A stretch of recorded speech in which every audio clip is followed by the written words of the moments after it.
But it's so one thing that they built in. So when he built that masjid, they also built a thing called the maqsura. The maqsura was an enclosed space.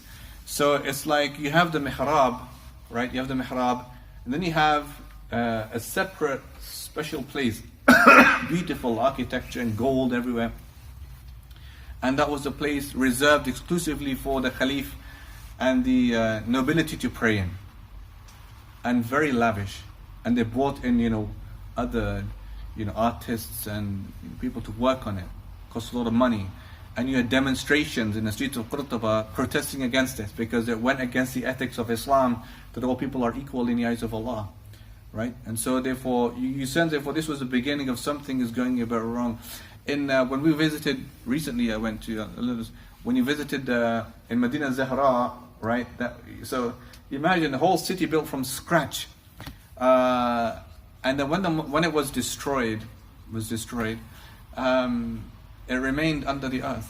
1910 excavations began. Imagine, a whole city under the earth for hundreds of years. 1910 excavations began, and they have now a big museum there, showing all the pots, amazing designs and everything else that they made. But one thing that you'll notice was quite sad is that the masjid is one small dingy thing right at the end of everything, like hidden away. So you're bringing in all of these diplomats to see the splendor of Islam, but the mosques are kind of the hidden away feature, right? Not the main thing, And you think to yourself, well, it's not the best thing to do, you see. And so, after this great period of strength, this great period of wonder and science and maths and astronomy, and learning and reading and literature, all of this, soon enough the Muslims, they descended into division. What destroys us, division. They became divisive. And so all these major city centers, Seville, Cordoba, Granada, had autonomous rule. They had their own rulers. Now, who's really most happy with this? Of course, it's the Christians of Galicia and Asturias, right? It's the one who were just a few in the beginning, the Visigothic nobility. Now they've grown. Hundreds of years have passed. They've grown in power and strength. And so now they're coming down. And they're fighting against these centers, rule, Argos, Asija, all these small states and the big ones, and they're fighting some against the others. The Muslim rulers are so concerned that they stay in power, that they're enlisting the support of the Christians against the others, other Muslims living in other states. And every year they're paying an annual tribute, to stay protected and safe. That's like the beginning of the downfall, division. Allah in the Quran, He says, Subhanahu wa Ta'ala, أعوذ بالله من الشيطان الرجيم وأعتصموا بحبل الله جميعا ولا تفرقوا. Allah says, hold fast all of you to the rope of Allah and do not be divided. ولا تفرقوا واذكروا نعمة الله عليكم إذ كنتم أعداء فألف بين قلوبكم. And remember Allah's favor upon you when you were divided. Allah brought your hearts together. وَأَتَفْصِمُوا وَلَا تَفَرَّقُوا وَاذْكُرُوا. Allah is giving this sequence of commands, reminders about the importance of unity. Unity is like a blessing. Tafarraq, division, is a punishment. Right? And they just became so divided. It's called the period of the Muluk al-Tawa'if. Muluk al-Tawa'if, the party kings period. Right? So that's the beginning of the downfall for the Muslims, right? So a lot of intense division in Al-Andalus. There were efforts, alhamdulillah, by people like Yusuf ibn Tashfin from the Maghrib. In fact, the Muslims would enlist his support. This is like in the 12th century, beginning 12th century. They would enlist his support. They would invite him from the Maghrib to Al-Andalus to fight the Christians with their help. And then on 3 occasions, they would say to him, go back home now. We don't want you here with us. On the 3rd time, however, he stayed there. Yusuf ibn Tashfin, rahimahullah. And he defeated these Muluk al-Tawa'if, and he brought back a semblance of the previous unity that existed. But at the same time and that lasted for a while, until the Muslims had one very crushing defeat in the year 1212 in the Battle of Las Navas to Tolosa. And they never recovered really from that defeat. That gave the Christians the biggest, the biggest stronghold against the Muslims. And then really what followed, in the next centuries or so, is the Muslims were losing their lands. They lost Seville 1246, 1247. Even before that, James I of Aragon, in Aragon, he expels 100,000 Muslims from Aragon. 100,000 Muslims. So remember I told you before what happened to the Jews, now look at the Muslims. So Muslims are not allowed, Muslims have to wear different colored clothing to be recognized as Muslims. Muslims are charged higher taxes. Muslims are not allowed to live in the city centers, they have to live outside. You had walled compounds, Judarias for the Jews and Mariaras for the Muslims. This is the effect. This is the effect of weakness, the effect of division. Right? That you're going to be taken advantage of, manipulated because you have no power to fight against these people. And so what's happening therefore? The Muslims are being expelled, from all these centers. They lose Seville, Aragon, Arcos, all these places, and they're finding their last place of refuge in Granada. Granada becomes the last place of refuge for the Muslims. That's where the migrations went to, Granada. Before this time, before they get to their last stronghold of Granada, Muslims were forced to drink wine, forced to eat pork, okay? In some cases, forced to curse the Prophet ﷺ. These things are happening, okay? Everything is forbidden now, everything's banned. Islam is prescribed, banned. No hijab, no Arabic, no salah, all of it is just gone, right? Everything is gone. Mosques are becoming churches, turned into churches, okay? So nothing remains, everything is gone.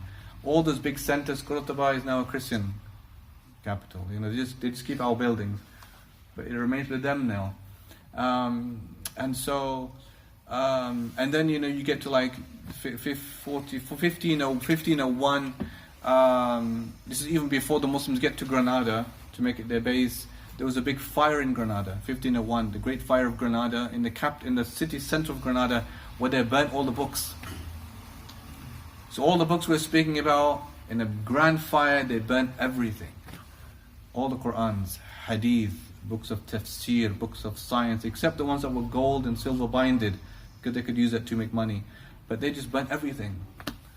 And so then began the process of Muslims living in secrecy, hiding their faith, secrecy Muslims. And this is also a remarkable episode in the history of the Moriscos. The Moriscos were the Muslims who outwardly Catholics, but inwardly they were Muslims. And their history is really an amazing one, really amazing. There's a good book called Blood and Faith by Matthew Carr. He did a great job, really, in their history. There's a very good chapter called Parallel Lives, about how they did it. How did they survive as Muslims, Okay, so the pork and wine thing you understand, because if you're compelled, then that's okay, as long as you hate it in your heart. How would you make wudu? They had surveillance, they had spies watching these people they suspected to be Muslims. So when they had to have forced baptism, they baptized themselves, but they suspected they might still be Muslims. So they watched them. What do you do? So you can't make wudu because they'll hear the splashing of the water, they might see the action of wudu. So you make tayammum. You wipe your hand on the walls and you make tayammum. Well, after a while, they'll know that what you're doing, isn't it? They know that they know about Islam because they've been living with Muslims for hundreds of years, and they know what tayammum is. And so one of the Maliki ulama said that what you need to do is look at the wall, look at your hand, and then rub your hand. Allahu Akbar. Allahu Akbar. Look at the wall, look at your hand, rub your hand. And that's your wudu. It's ikrah. وَعِيدًا بِالضَّرْبِ وَعِيدًا بِالسَّيْفِ وَعِيدًا بِالْقَتْلِ. That's the definition of ikrah. The fear of the sword, the fear of punishment, the fear. This is that they were under compulsion. This is why they have to do things. Or throw yourself in the river, go for a swim, and that's your wudu. You can't pray. How do you pray salah? can't pray Salah, they'll know, obviously, you must. Now, of course, it was easy for the Malikis, because Malikis, they can look straight, not look down. And they have their hands on their sides. Right? So it's a bit easier, isn't it? So if you're Hanafi, you can't do that. See, right? So you have your hands down, you look straight. They won't know that you're praying, right? Isn't it? Yeah. And they would have, for example, they had codes in the fiqh, which is like when you pray Salah, you must pray with your back to the wall, because then if anybody comes in, you'll see them before they see you. You must have the Bible next to you when you pray. You can just say, I was praying to the Bible. You can't pray in the middle of the room. In Matthew Khan's book, he has an amazing thing. He has one story, a beautiful one, from the sources of a Muslim faqih. He's in Valencia. So he's arranged for other Moriscos. Remember, these are people hiding their faith in secret Muslims. And so he is organized, give them some kind of a dars or halaqah, in his home. And so he invites them. The women, they come wearing the most makeup and the most flowery clothing. Colorful, flowery clothing and the most makeup. They make all their hair and everything, yeah?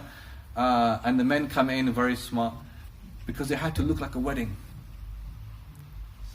It had to look like a wedding. And he, the faqih, giving the dars, is holding a lute. He's holding a music instrument. Because he has to look like he's the performer in the wedding.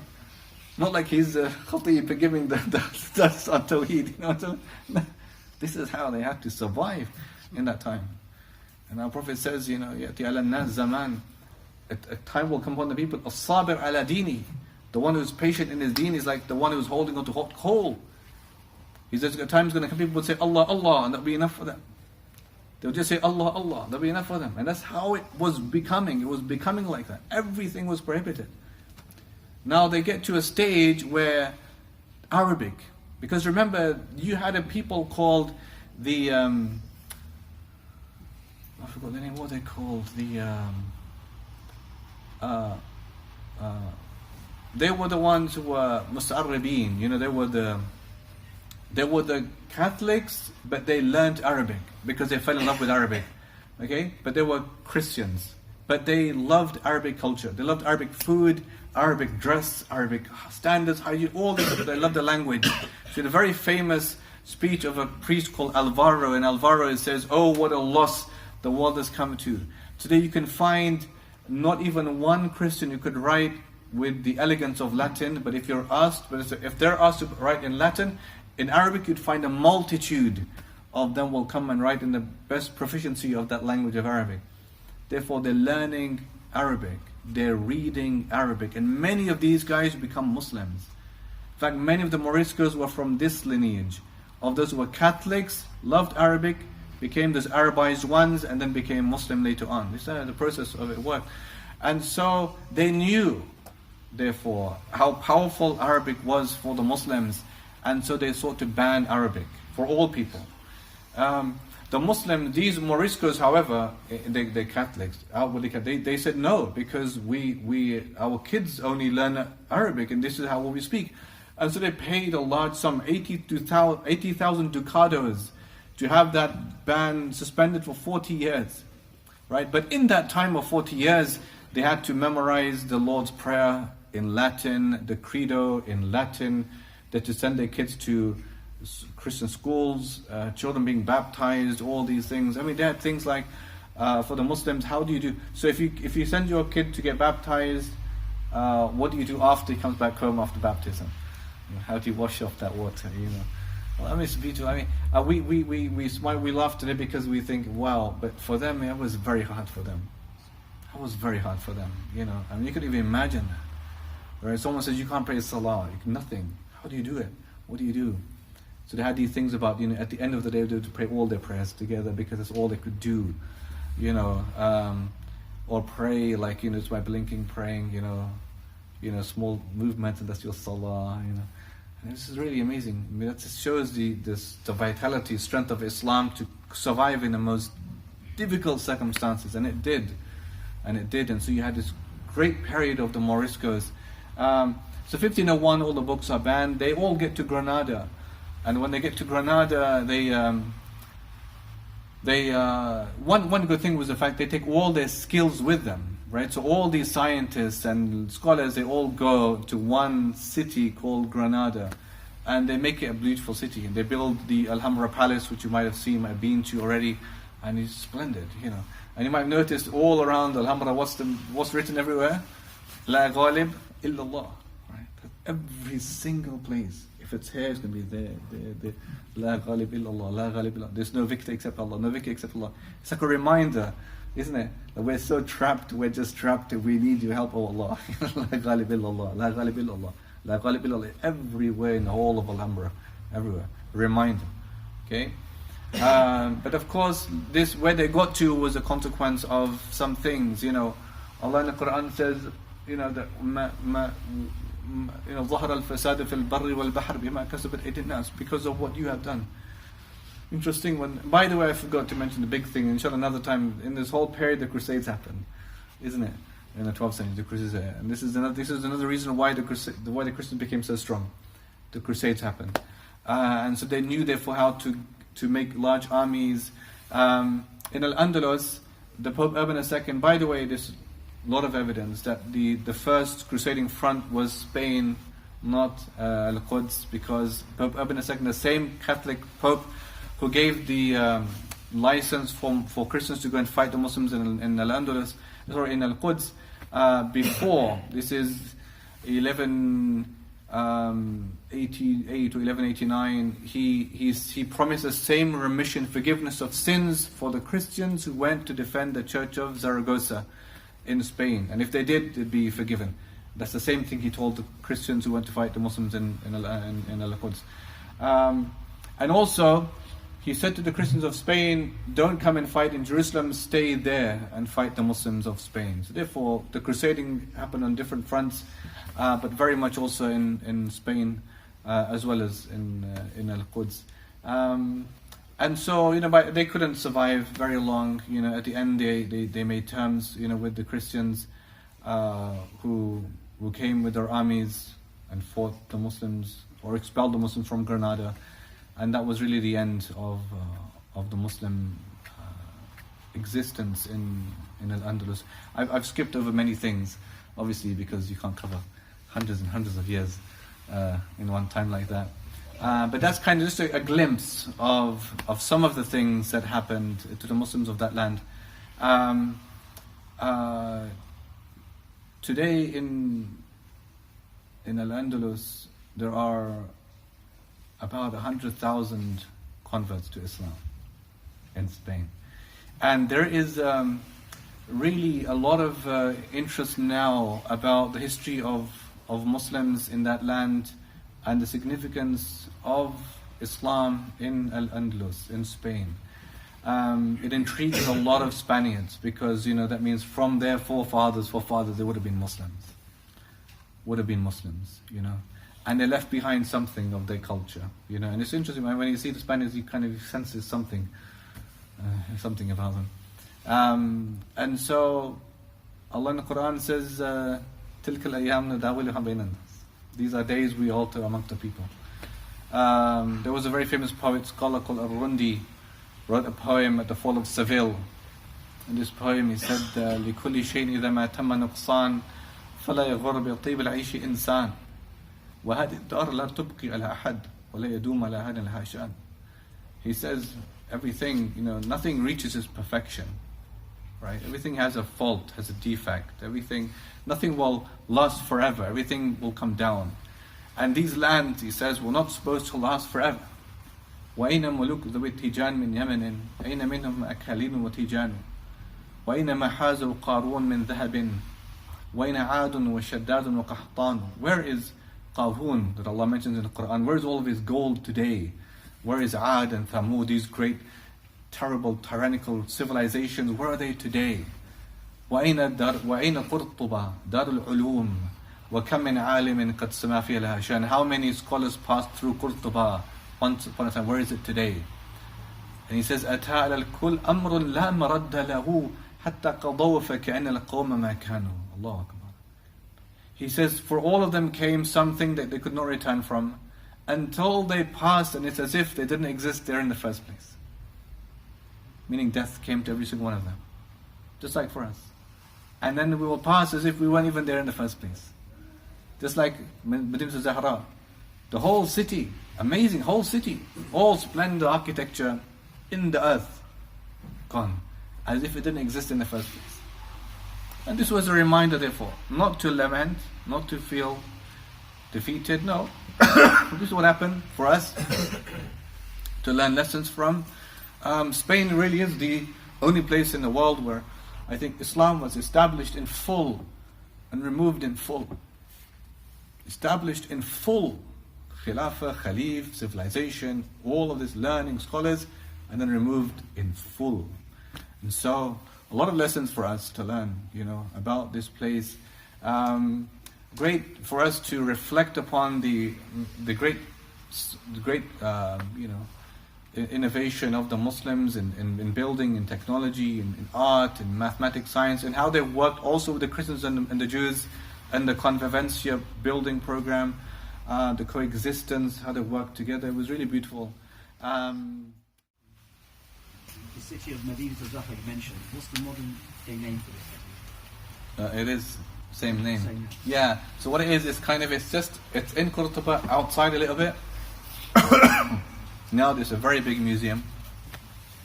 They've put a lot of money into it, and you can go in and see Medina Zahra.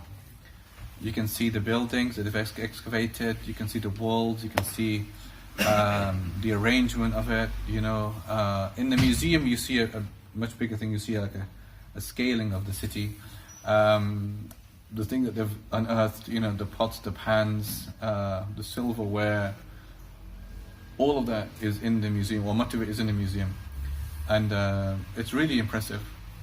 Really impressive. The Spanish government, are they, or Spanish people, are they making efforts to reconnect with the history of Islam? So I was told, in fact, it began in the 1960s, when there's a new leader that they had in Spain.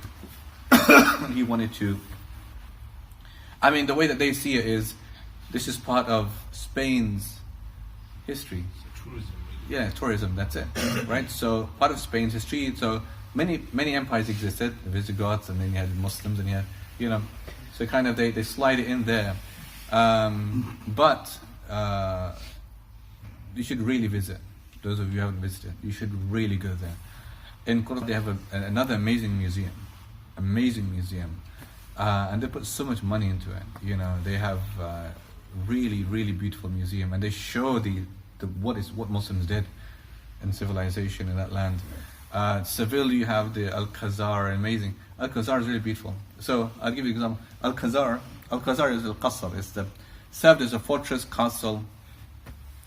So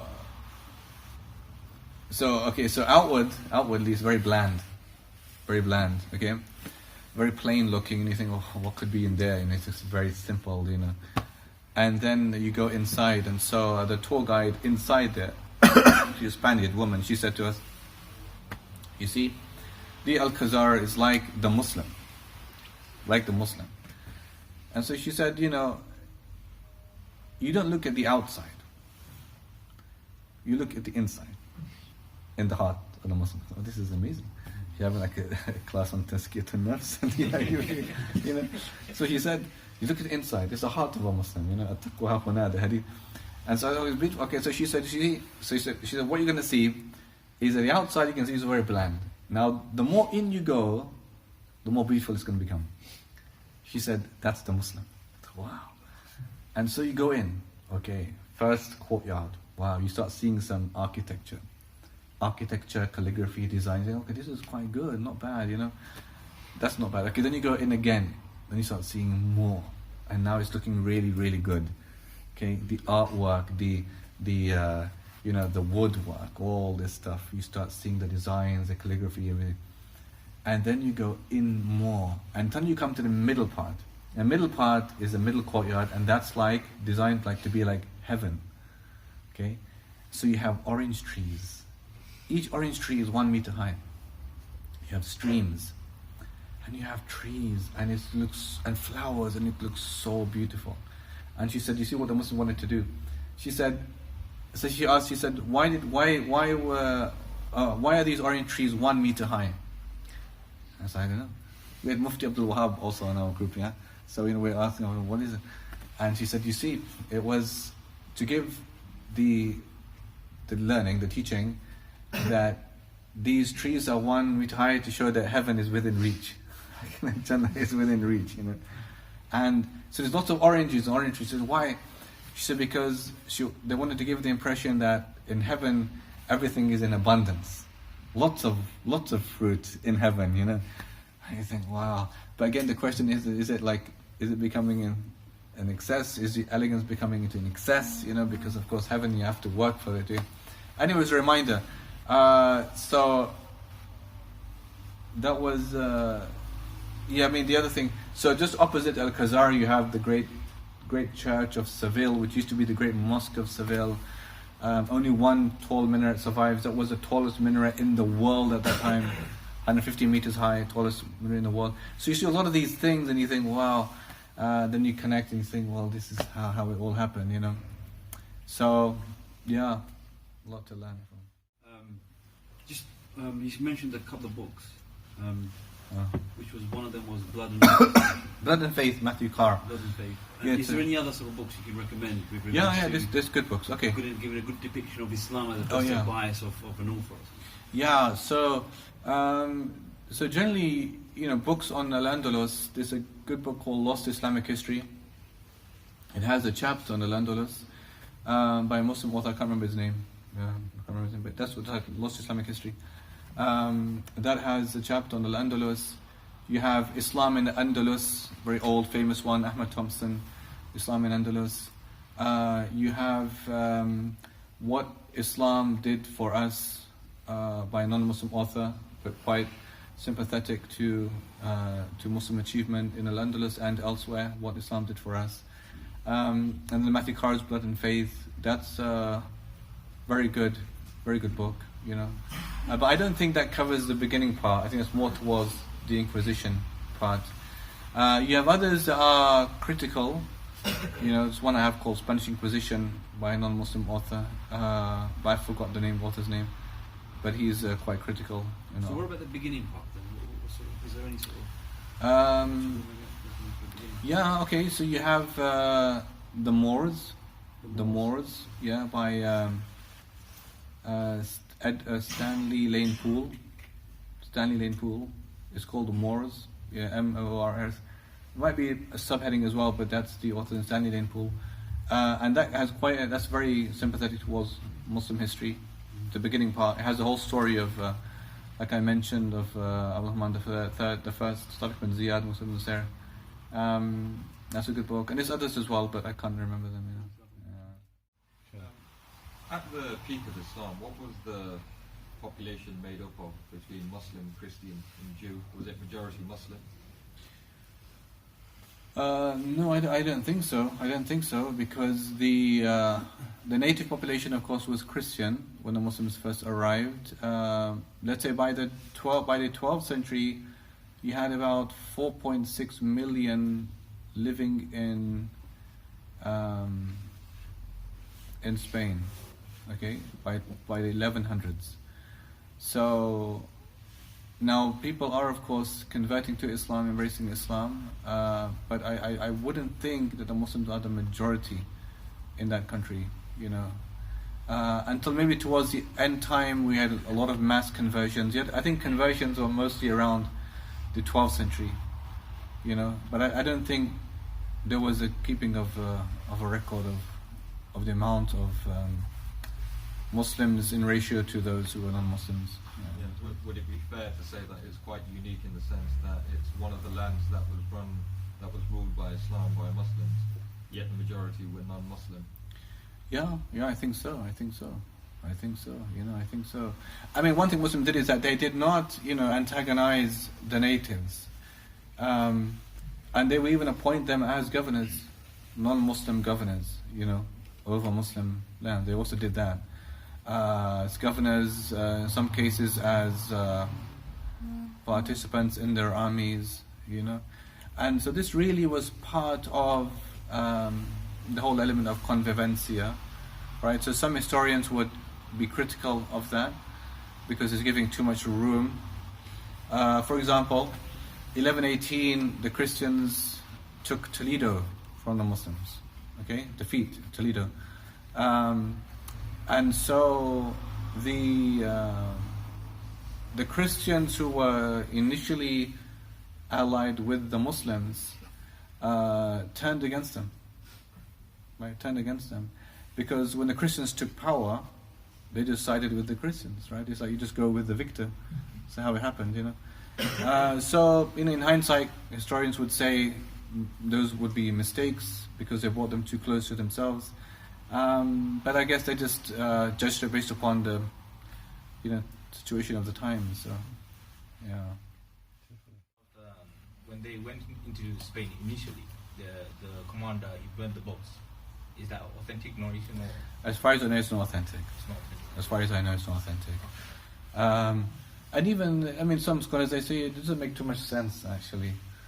Maybe it's haram to hear you burning your own boats, so as far as I know, it doesn't have credibility, that story. Yeah. In regards to the history of it, would you say, obviously I don't know too much about it, but would you say that some of the contributing factors to the demise or to the downfall of the Muslim stronghold was because of some of the stuff they practiced, some of the stuff that they done? Or you touched on it just before now, but maybe they got too close, or some historians will say that they let them too much in. And some of the, I'm not too familiar with some of the ulama, as in the term of scientists back then. But for example, like Ibn Sina, I'm aware of that some of the ulama say that he was he started talking about quite crazy stuff about the creation is not this and not that, and obviously we know that obviously that's not a good look. But would you say that's a contributing factor? I know that Ibn Taymiyyah talks about Ibn Sina, and I think some of the contemporary scholars. Yeah, but I think it's not limited to Al-Andalus. You had As-Suhrawardi in Damascus, executed by Salah ad-Din. You had Ibn Arabi.